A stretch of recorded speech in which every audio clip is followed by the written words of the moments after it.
Haleluya. Selamat pagi, puji nama Tuhan. Bapak, Ibu, Saudara yang berbahagia dan yang diberkati, dimanapun Bapak, Ibu, Saudara berada pada pagi hari ini. Tema renungan pagi ini adalah hidup dalam kerukunan. Kejadian pasal 26, ayat yang ke-30 sampai yang ke-32.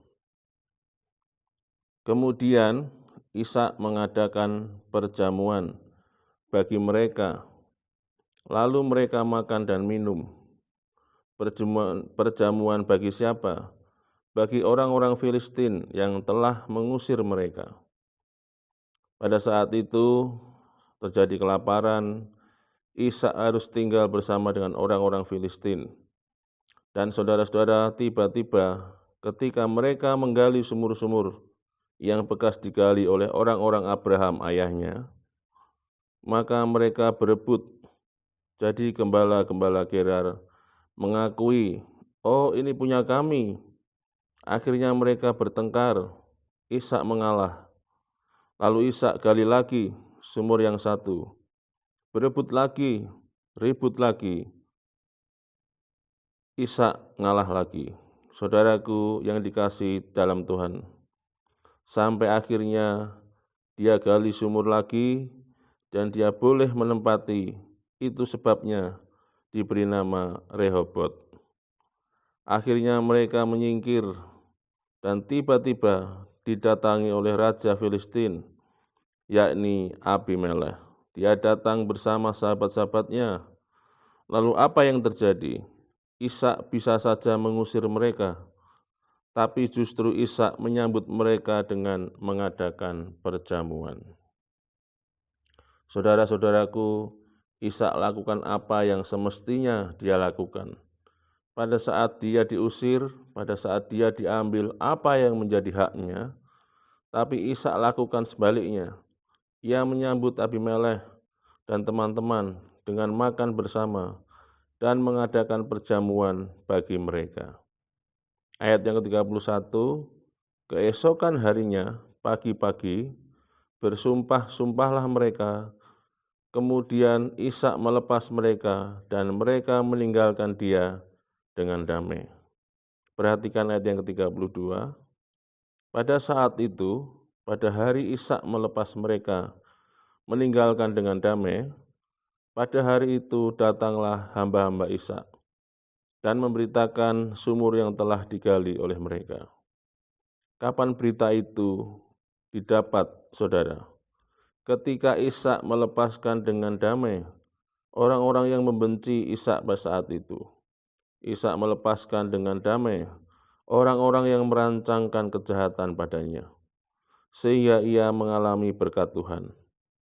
Ini yang saya percaya, bahwa di balik kedamaian, di balik kerukunan itu selalu ada berkat Tuhan. Kenapa? Karena itu kita ini punya status sebagai anak-anak Tuhan. Berbahagialah mereka, Tuhan Yesus bilang, yang menjadi pembawa damai, karena mereka disebut sebagai anak-anak Allah. Jadi orang yang enggak suka bawa ribut sana-sini adalah orang-orang yang diberkati.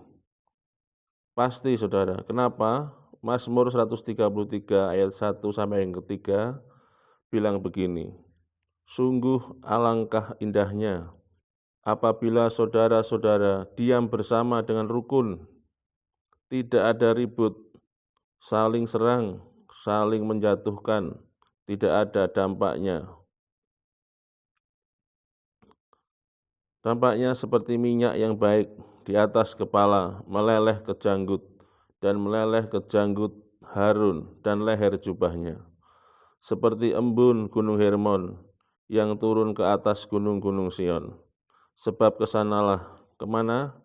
Ke tempat kemana ada kerukunan, ke tempat ada kedamaian, dan kesanalah Tuhan memerintahkan berkat, berkat kehidupan untuk selama-lamanya."